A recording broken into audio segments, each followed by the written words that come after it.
Some call it fate, some call it the universe's way of keeping score, but most of us just know it as karma. Welcome back to Karma's a Mitch, episode 10. It's 10 episodes already, doing it weekly, of just so much fun. It's been such a great time just doing these podcasts and having fun talking about just this, that, and whatever I want to talk about. And it's it just gets me more comfortable in talking for longer periods of time and just creating something and putting myself out there just to do something. So thank you so much for joining along on this journey. It's been so much fun. I might have to close my window because they're doing actual farm stuff outside, and I should help, but I'm here. I haven't been asked.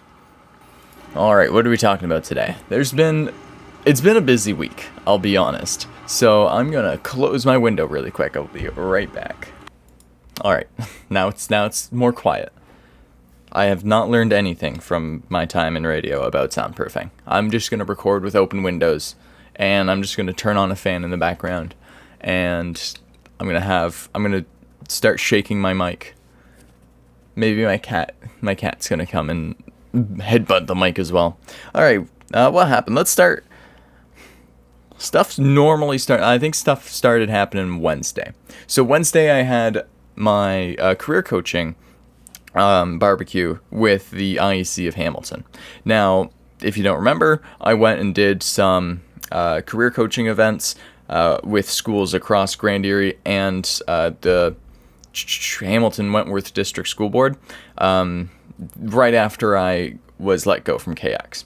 So that's where they got me from. I had been working with a KX, and they reached out and they said, hey, we're looking for someone to, talk to kids about their jobs. So I sent it off to my superiors. They sent it right back to me, and they were like, that's a you thing.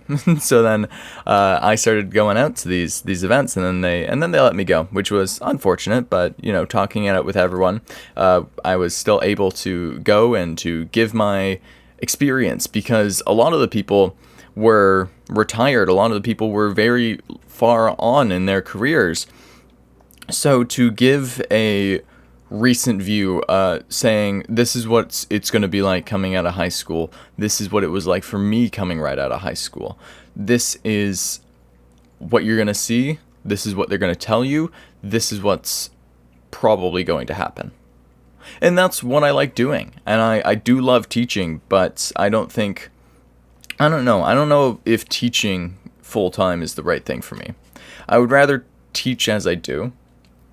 Like, if I were to take a full-time job, I would absolutely want to take on a high school co-op student, because that's how I got my start. That's how I started. I started out high school co-op, and that's what got me my first job, and that's what got me all that sort of stuff. So I was extremely happy to do that with them, and really happy to work with them, giving these students an experience that really impacted them themselves. Now, I actually have a picture of it. I got a little certificate thing, and it was all nice, and we had a nice barbecue. A lot of people showed up, which was really nice as well. So I was really happy to see everyone there. Let's see, what does it say? So we helped 4,551 grade 9 and 10 students across 18 schools in just the Hamilton region alone. That doesn't include the 4 or 5 schools I did with the Grand Erie District School Board. And not that many kids. On top of that, maybe another 3, 4, maybe 500. But it was really nice to see, and really nice to do, and just crazy experience. I would love to do it again. So hopefully they come back with funding for next year, and we actually get to plan with it, and we actually get to figure out what really works and what doesn't.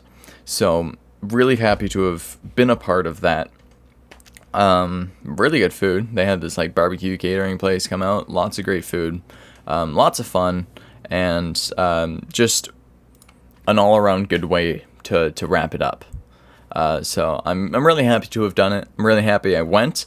Got to go. It was down at Confederation Park at where I did the Hamilton Kidney Walk. Not that anyone would know what that is. One of those pavilions down there. And then just across like the park was where they did Wiener Palooza, which was actually they just did it again recently, and I was not able to go because it was Saturday and I had stuff to do, you know. So it was down at the beach, and I got there early because I'm always early to everything. I would always be like the first person to show up there, and I parked down by the water because there was a little parking lot not too far away, and it was a nice day, so I was like, I'll just walk. And I was able to, just sit out by the water, and it was the first time that I was able to actually sit out there without a reason to be there. I wasn't talking with friends. I wasn't there to eat because Hutch's is just down. I would go to Hutch's a handful of times. I wasn't there for anything. I was just there for myself. So it was almost like, I don't know if therapeutic's the right word, but it was just nice. Meditative. What would the word be? I don't really know. It was like meditating. How about that? That works a lot better. So I was down there for maybe 10-15 minutes before I was like, I could probably walk up now. I'm only 15 minutes early now. So so I walk up, and again, first one there. I wore my jean jacket with all the pins because, again, it made me stand out against everyone else. I was also much younger than everyone else. But the pins really made me stand out. It's really what got the kids talking to me. And so it was my thing. I had been told I was the most recognizable career coach there, like many times beforehand. So walking up, I basically just walked out of the bushes. Like, that's basically what happened. So I was a ways away, and I heard, "There's Mitch. I see him with the buttons." And I went, that was the right call to make. It was hot, but like other people were there in like suit jackets and that sort of thing. So I wasn't the only one like dying in the heat. That, and they had a lot of refreshments, and it was a nice little party. So I'm really glad that they were able to put that on, and I'm very thankful that they did, because it was just a nice wrap up. Because a lot of the time I'd have to run between schools and that sort of thing. So I was really happy to have done it. There was, what else was there? Oh, and then afterwards I did go back and sit out by the water again, because it was really nice. It was, oh my goodness, it was pretty breezy, so lots of different lots of waves out there. So it was so loud, and just watching, so I couldn't skip. I love skipping rocks, especially down at the Hamilton waterfront, because they have so many good rocks for that. So I was out there and just sat down, felt the spray on my face, and it was so nice to just be able to sit down there and enjoy it by myself, just quietly, because there weren't too many people out, which was surprising. But I was also just kind of just off the footpath, just down by the waterfront. Not too many people head down there, because it's not like, I mean, they don't really have sandy beaches, so it kind of sucks regardless. Go to, like, I think the Burlington waterfront has a better like sand beach than anywhere's in Hamilton does. So lots of people don't go down there too often, but it was also just nice to experience and have some fun with it. So I was super happy to head on down there. If you want to check it out, the actual plaque I got, you can go check it out over on my Instagram, Mitch.fm, Mitch.dotfm. I think it also went up on my Facebook and Threads too.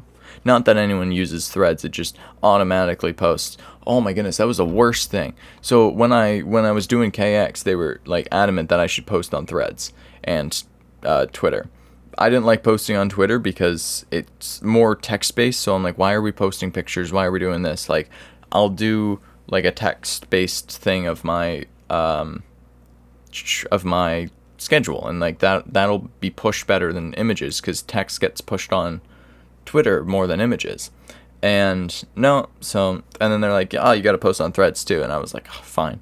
So then right when they deleted their Threads account, because we weren't getting interaction at all whatsoever, they released a thing where you can post, like, oh my goodness, you can like do multiple posts on different platforms on Instagram and probably Facebook, just like across the meta. So I would only have to post to one thing and it would automatically post to the other. And then when I would realize that I messed up, I'd have to go into each separate social and edit it. But well. So I am not happy with that. But well.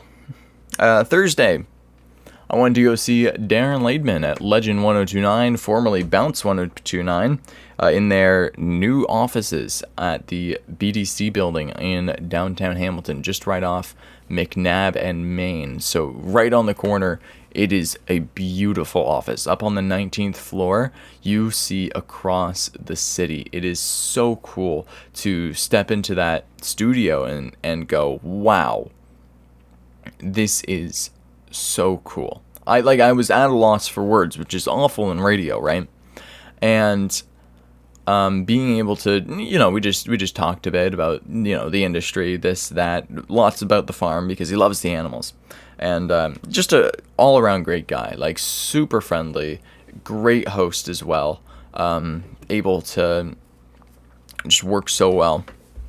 Especially local. Again, I'm a big push for local. I'm a big push for, look outside the window and tell me what you see. And that's what I did as I got better at the cruiser.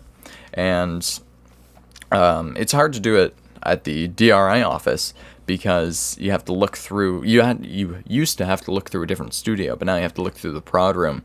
And but now over at the new Legend building, because they were over on Upper Wellington, whatever one the mall's on. They were right beside the mall. Everyone probably knows that one. If you're thinking of the Hamilton radio station, like location, that's the one you're thinking of. Other than like what used to be 900 CHML down by the school, McMaster, down by McMaster. It's not there anymore. They do have their cars out there, and people tell me, and they're like, but they still have their cars down there. They're still, and I'm like, who's in the industry? Who knows what's going on? Me. Thank you so much. I talk to people from there. Like, I do actually know people. So thank you. Yeah, so I went out there just for a little quick visit, and just being able to watch him say, here's how the traffic's moving down on Main Street. This is what's going on. This is what it looks like. Clear skies up through there. Sorry, down in Stony Creek, I got a wall blocking you over there. But I can almost see the Ticats Stadium, Tim Hortons Field. Well, I guess Hamilton. Is this still Hamilton Stadium? I think it's still Hamilton Stadium. There was a Key to the City thing going on. So really, really cool to see it happen in real time. I didn't know what to expect walking into it, because they really just shrunk their office right down, because they don't really have much space. Like there's paid parking lots all over, but you really don't want to pay to go to work, to have to go to work, right? Like to park your car, like over half an hour was $4. Like that's crazy over an 8-hour workday. Like that's ridiculous. You wouldn't want to do that. So yeah, I was really thankful to have him let me come out and see, because I have a picture, I don't want to post it, but of just the view that he has out just this one window of Main Street. Like it looked like Main Street was going into your feet. You were just so high up and right on the edge. It just looked like it was going straight under you. Amazing way to do a break, is to say what's going on. Because if someone's listening in their car and they're right down there, you go, oh my goodness, he sees me. Or just being able to go, oh, I was heading down that way, maybe I should give it a second, or maybe I should go a different way. and just being able to call it as you see it. Because Main Street's an awful road. I don't normally drive down there in my personal vehicles. I used to go in the Cruiser a whole bunch, and I didn't really care then because it's not my car. So, not my problem. But, no, he's a great guy because he came out and saw the goats. So then he offered to have me out to visit his zoo, and it was a really nice place. So thank you to Darren Laidman for that. You can always listen to him, I think 227 on 1029, Legend 1029. They are like 80s, 90s, 2000s hits. Super great stuff. I've been listening myself. Especially because it's just fresh. I never really listened to Bounce. I don't know what it was. I think I always kind of went, not my kind of thing. I think I thought it was too dancey, but I think that's more energy, which is crazy. But then what did we do? Nothing much happened until last night, yesterday and last night. So yesterday I went out to go see the new horror movie Weapons. I do have it up right here. Now, if you don't know much of what it is, it's a new horror movie from Zach Kreger, written, co-produced, and directed by Zach Kreger, who also did, oh my goodness, Barbarian. That was the one. That's the one people are talking about. But he did a whole bunch of stuff. I know him more from The Whitest Kids You Know. The, I'm going to grape you in your mouth. I'm going to tie you to the radiator and grape you. You should have seen what she was wearing. She was asking to be graped. I need to put that actual clip in because it's messed. It's a messed up skit. He's going to what them in the mouth? He's gonna grape him. Come here, kid! I'm gonna tie you to the radiator and grape you! Okay. What? The Grapist? That's his name? The Grapist! Classic! Not that girl? Look, she's totally asking for it. What? Look at her. She's begging to get graped. Will you listen to yourself? Look what she's wearing. So I'm just going to play a handful of it. Or maybe I don't know what I'm going to do yet.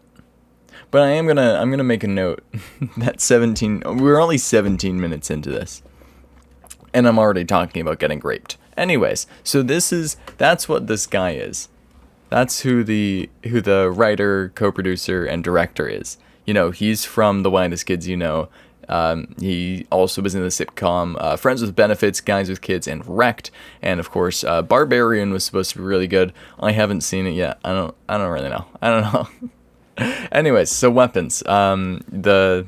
The whole plot of the movie, basically starting out, is last night at 12:17 a.m. every child from Mrs. Gandy's class woke up, got out of bed, went downstairs, opened the front door, walked into the dark, and they never came back. And I'm not a horror movie guy. I hate horror movies. I don't like them. I've never liked them. I've never liked anything to do with horror. I don't like getting scared. That's my kind of thing. I don't really like doing it. So it is a really good movie though. It was shot almost Tarantino style. I don't know what it's actually called, but when there's different plot lines and they all kind of like different characters' plot lines and they all connect. I like saying that's how Tarantino does it because of like Pulp Fiction. Pulp Fiction is a really good one. What else? Oh, Reservoir Dogs. Reservoir Dogs did it really, really well because it followed each different guy and what they did. So it's the Reservoir Dogs, it's the Pulp Fiction kind of style, and I really, really liked it. It was like it just had these, because it got to a point where it got to a scare point, and then it would switch to a different character, and there would be these laugh lines, and it would start out nice, and it would start out before the whole thing went down. And I don't want to ruin it because I do think it is actually a really good movie. If you don't watch it in theaters, that's completely fine. It's not like Warfare, I saw a while ago, that one I am so glad I saw in theaters and in 4D. I would have died if I watched this one in 4D. I don't want to spoil too much about the actual movie because, yeah, again, it's good. So, it had enough laugh lines and fun stuff, and especially the ending was almost comic. It was funny. It almost like Scooby-Doo-esque. It did have some scary parts, and it was balanced out well enough that I didn't feel like I was going to go home and not be able to sleep. So I was really happy to actually go out and see it. It's something different. I do like to try new things. So I'm really happy I did go out and see it. It's probably not going to start a whole horror movie streak for me. I wasn't able to watch like Jurassic Park, the electrical room scene with the raptor. Just one jump scare. That's basically it. So the casting was really good. I think the acting was really good. Like I really enjoyed the movie.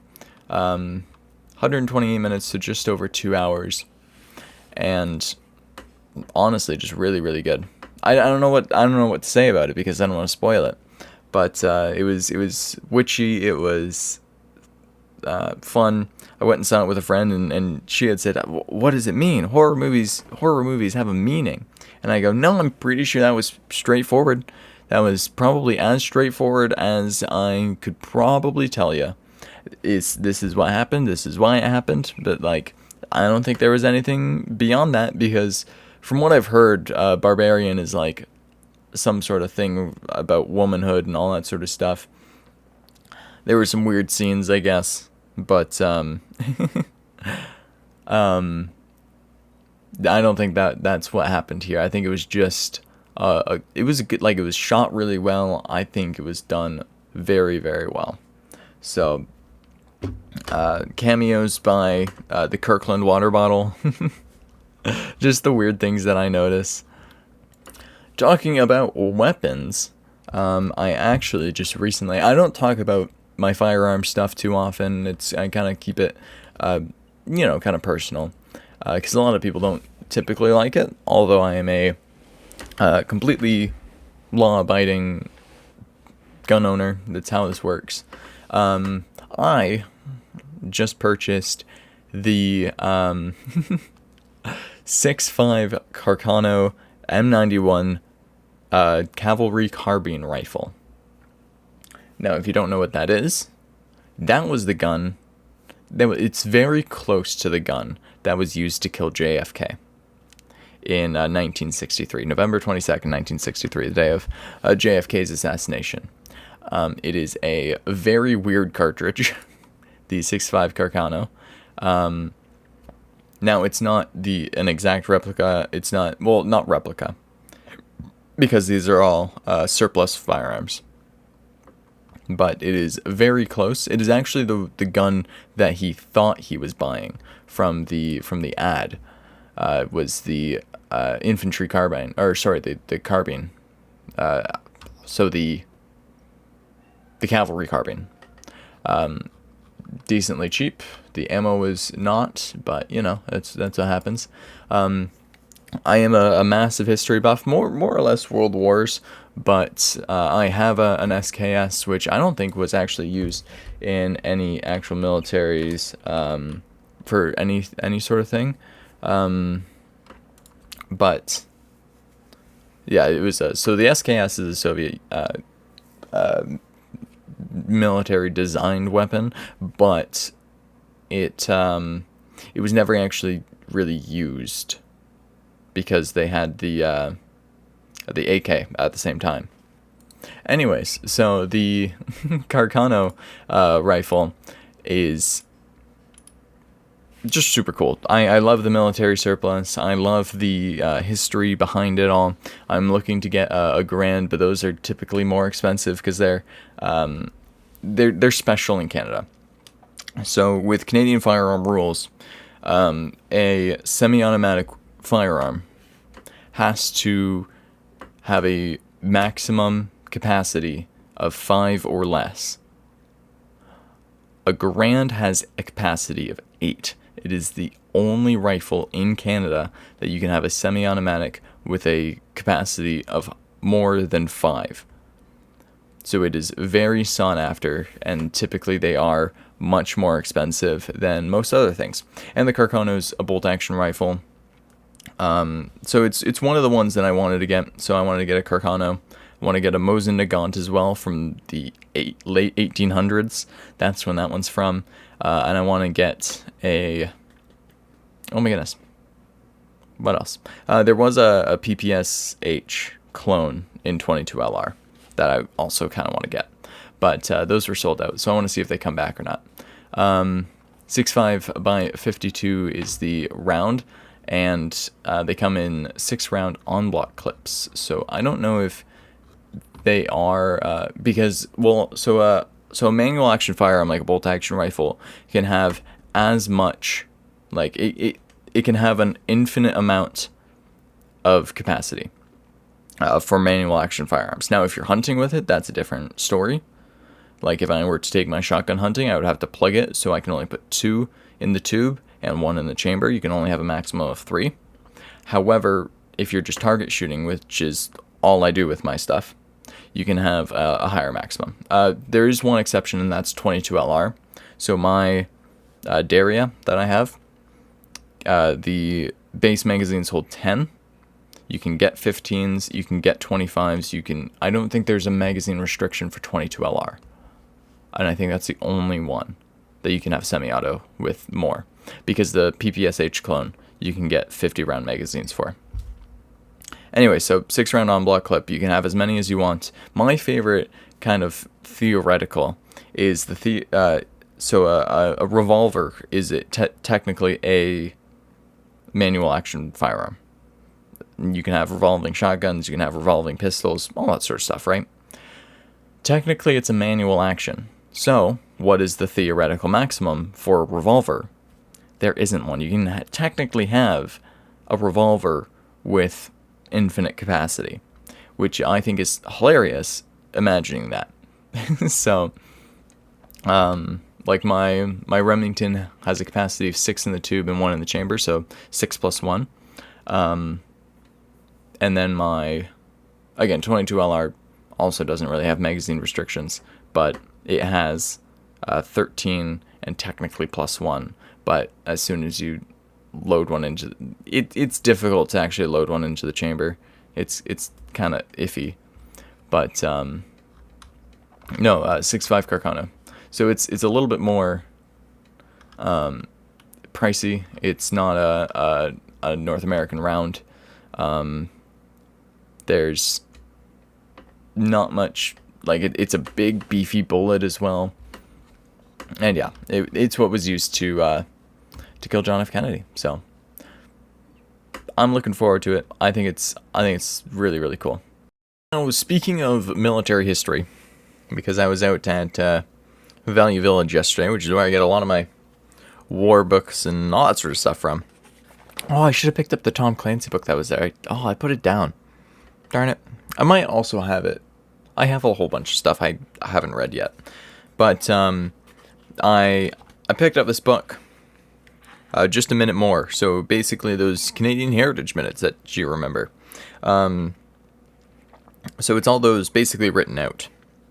And I picked it up just for one specific one in particular that really caught my eye, which was the Avro Arrow. Now, if you don't know, the Avro Arrow was the theoretical interceptor that Canada was making during the Cold War. Now, I say theoretical because they never really went into production. It was all just design, and it was working really well when they were making them. When they were making it, they had specific specifications, which would have made it the best interceptor, the best airplane in the world at that time. And even now with, it wouldn't be stealth, but it would still be very, very good. So it was the early 50s. The Canadian government wanted to replace the CF-100s. And they predicted that the Cold War threat to the North American continent would evolve into supersonic Soviet bombers, so there would need to be a new plane able to shoot them down. The new aircraft had to be able to cruise and fight at Mach 1.5, 1.5 times the speed of sound at an altitude of 50,000 feet, which is much, much higher. Your typical commercial airliner cruises at 35,000. Now, it had to be capable of pulling 2G maneuvers with no loss of speed or altitude, which is 2 times gravity that the pilot's feeling.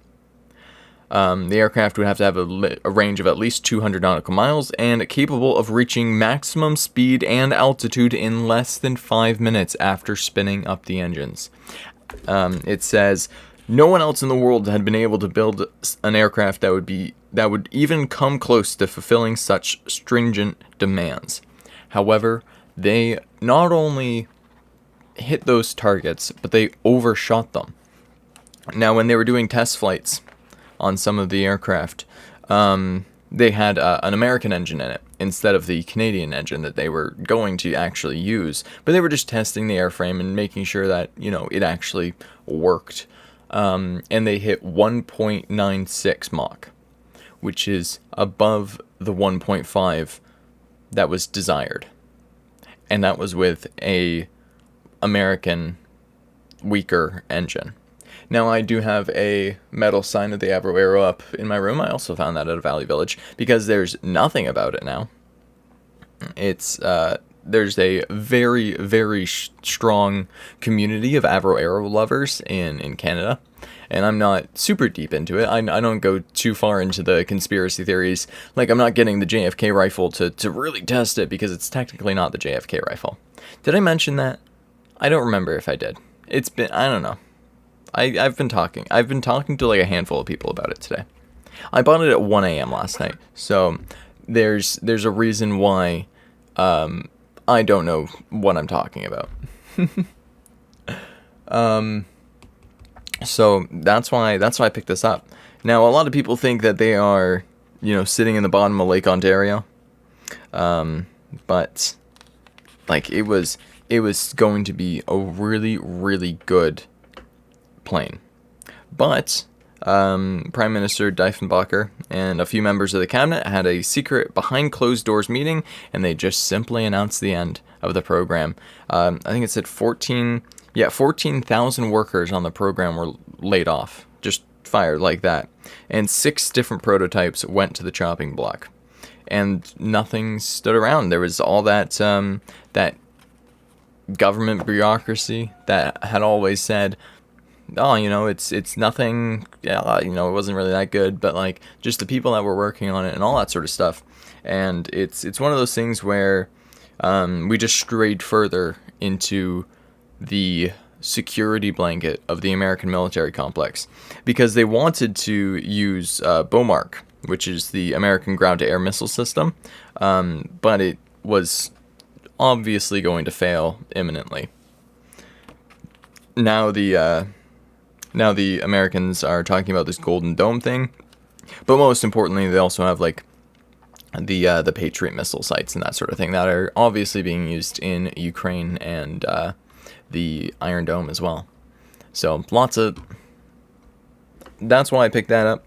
I picked up another story, a much bigger book, this one, which was about Canadian soldiers in World War I. It's by Tim Cook, prize-winning author of Shock Troops as well, which I know nothing about. But it just talks about the daily lives of combatants, how they endured the unimaginable conditions of industrial warfare, the rain of shells, bullets, and the chemical agents. In The Secret History of Soldiers, Tim Cook, Canada's foremost military historian, examines how those who survived trench warfare on the Western Front found entertainment, solace, relief, and distraction from the relentless slaughter. Now, I am more of a World War II buff. I loved hearing about all the planes and all that sort of stuff, and the tanks and all that stuff. And I do very much want a Garand, but I don't have one. Not yet. They're expensive. Maybe when I get a better job, a real job, an actual job. a job. Just anyone. So I'm still obviously infatuated with any sort of conflict. The Afghanistan war, also Afghanistan, Iraq, the Gulf War, Gulf Wars, plural, Vietnam, World War One. Not too much into the War of 1812, like the musket loader and that sort of stuff, but just beforehand, after, anything that sort of way. I got to learn more about the peacekeeping missions that Canada did, but we don't talk about them.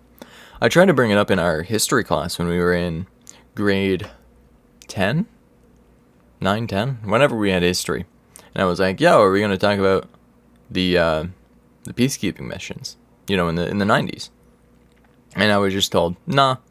And then we talked about Vietnam and how Canada didn't really do anything with that. I mean, yeah, Canada was important. Took in a whole bunch of people who were dodging the draft. And a whole bunch of Canadians went and fought as well. But not really Canadian history. How about we talk about the stuff that actually happened? Like the stuff that our government actually sent us to go do? But whatever. Alright, whatever.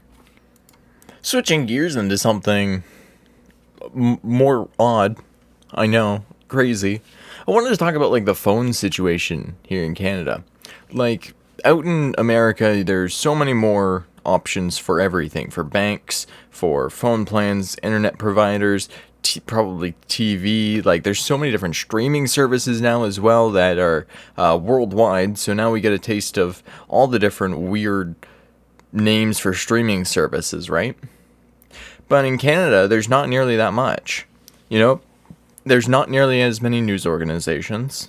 There's not nearly as many political views. There's more political views you can have in Canada, but there's not as many political commentaries, whatever, not nearly as many different political views as you can get in America. Because you can get far right, far left, far this, center, this sort of thing. But there's really only a couple in Canada. And phone plans. You really only have Rogers and Bell. Now I've been with Bell ever since I've had a phone when I was 13. And I don't know, I don't really know anything in comparison. But now we're switching to Rogers. So my phone bill is going down $50 a month. Now, I looked into other things because I should probably get my own plan because, I should be an adult by now. I didn't. I went with my parents because it was cheaper. And that's really all that matters. I don't mind sending an e-transfer every month. But, so we went with Rogers. But I was looking into Freedom because that's kind of our third smaller option. Oh, people are going, oh, what about TELUS? What about this? It's really just subsidiaries of Bell and Rogers at that point when you go into that sort of stuff. But Freedom is different. They do have their own network. They do use Rogers, Bell, and what is TELUS? Is TELUS a subsidiary of someone? I think TELUS is a subsidiary of Rogers. TELUS is an IT company. Are they backed onto something? TELUS and Bell, maybe TELUS is different, but they share cell towers and infrastructure, resulting in very similar nationwide coverage. Rogers, they do not partner with Rogers, so I guess they're Bell. I think, I don't know. I don't know much about TELUS. I don't like them. But anyways, so we just got new phones in the iPhone 16. We gotta go set them up and all that sort of stuff. But now you don't even need to do the call of shame. You just call your new service provider, and they're like, oh yeah, we'll just steal their number and we'll cancel their plan. We will cancel your plan with them for you. So that's what they do now. But what was I going? Oh, right, off of Freedom. So I was looking at Freedom, and if you like to travel, go with Freedom. Honestly, it is worldwide, basically. So in Canada, America, and Mexico, your plan is the same. It does not matter what border you cross in North America, you are going to have the same stuff you have in Canada, in America, in Mexico. You're going to have all your data. You're going to have all your, I mean, what else is there but data, right? Like, and it's a decent amount of data. Like, it's good. I can't tell you what it was. Maybe it was like 500 gigabytes or something, like, which is insane for like for a $65 a month plan. And then a phone on top of it was $16. That's pretty good in my opinion. I don't know what I'm paying. I don't know. I just give money to people when they ask for it, right? So, and then when you go to a list of 128 other countries, you get the same unlimited talk and text, and you get 25 gigs of data. And that's what you can use when you travel. And you don't have, I don't know if you do have to do anything. I think throughout North America you can just switch and whatever and nothing happens. But it's when you go outside is when like they're like, maybe when they ask, or I don't know. I was looking at credit cards too. Because I have a very basic credit card.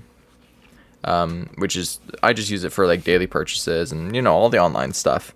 Because I should probably start building up credit. So I don't spend money that I don't have, which is the number one rule of credit, right? Don't spend money you don't have. Don't spend stuff you can't afford. So I was looking at other stuff, and there are cards that come with like travel insurance. There's cards that come with all this sort of stuff and plans and all that. And I don't know. I mean, it depends on how much money I spend in a year. Like if I make a point on every dollar I spend, and a flight is what? 15,000 points? Do I spend $15,000 a year? I don't know. Maybe. That's a little bit more than $1,000 a month. Then it has to come from my credit card. So it can't be like bills and stuff. But like I pay like my gas on my credit card. I pay if I go to Tim's on a credit card. Like I'm not using it because I need to use a credit card. I'm using it because I'd use it the same as a debit card. Like I have the money. I'm not spending it because I'm going to get paid. I'm spending it because I have the money and I can pay it back. I pay back whatever it tells me every week. And it probably wants me to do it every month to build up more trust or something. I don't know what it wants. But I just give it money when it wants money. So whenever I look at my bank account. But there's not many options now. So I'm going to see how Rogers does, because I've heard good things about their coverage. But I didn't like... when was the outings? There was a whole bunch of Rogers outings a while ago, maybe a year or two ago. And I would laugh at all my friends who have Rogers, because all their like internet would go down, their phone systems went down, and I would laugh at them because I was on Bell, so I was able to use everything just fine. But now we're on Rogers internet, like they put fiber optic up to the house. We're on now their phone plans. We got this like Rogers TV box, which was, it's not good, but I think it's $1 a month for like 2 years. So less than $25, and you get a handful of shows.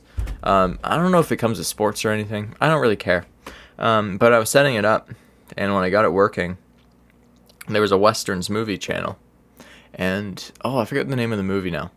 But I was doing it with my little brother. He's 8, Madison, and and I was like, the Western channel, like that's gonna be okay, cowboys and that sort of thing. So I click onto it, and it's just like these two people just making out on a bed, and I was like, it was Western, like it was a Western. Like I did look it up afterwards. I don't remember the name of the movie now, but it was like a real Western. It wasn't like a porno Western. Like that's not what the channel was. It was a Western movie. And I was like, cool, we're not watching that. We are done. Stuff came up. There was sound. We are not watching anymore. So then I had to show my dad when he came back. And I was like, yeah, and there's this Western channel, and I clicked back onto it, and I was like, it's bound to be something different. And it was. Her chest was out, and I was like, oh, okay, I don't know what that was.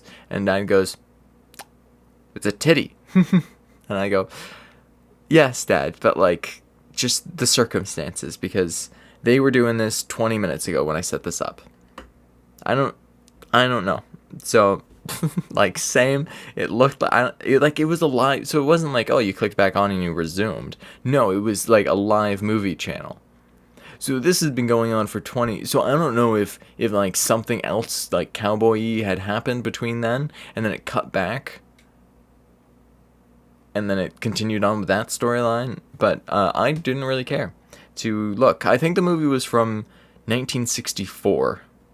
Is the year that's calling out to me, and I think it was definitely R-rated. There was more nudity than I expected for a daytime Western movie channel. So that's my experience with Rogers so far. So I'm gonna see how it goes, because like I think it's hard, in Canada with such a low population density, such a low population. Like, we have the second largest landmass of a country, and California has more people than we do. And California's a state, it's not that small of a state, but like, it's a decently small state. So, I don't know. But we're gonna see how that really goes. But I gotta go set up a phone. So 45 minutes, not that bad for episode 10. Again, thank you so much for sticking with me through this experience, I guess, exploring podcasting. 10 full episodes, and the trailer episode as well. So thank you so much for stopping by, listening. Don't forget, you can always follow me over on all my socials. You can actually find them all, mitch.fm.ca. That's mitch.fm.ca. And yes, because I do have a website. And you can also find everywheres to listen to all the podcasts over there as well, because the actual podcast feed, on because I can follow that sort of stuff on, Spotify, Apple, that sort of thing, has been kind of dwindling, but YouTube has been picking up. So if you're over on YouTube, drop me a like, maybe a comment as well if you have something to say about it. I will probably respond to you, because I don't think any of them actually have comments right now whatsoever. Or, of course, you can always just reach out to me directly, DM me, and just say hi, because I do love that. So, let's see. Are there any comments? I don't see any comments. That's fine. That's okay. You don't have to comment. But thank you so much for listening. I have always been Mitch, and what goes around comes around, and karma's a Mitch.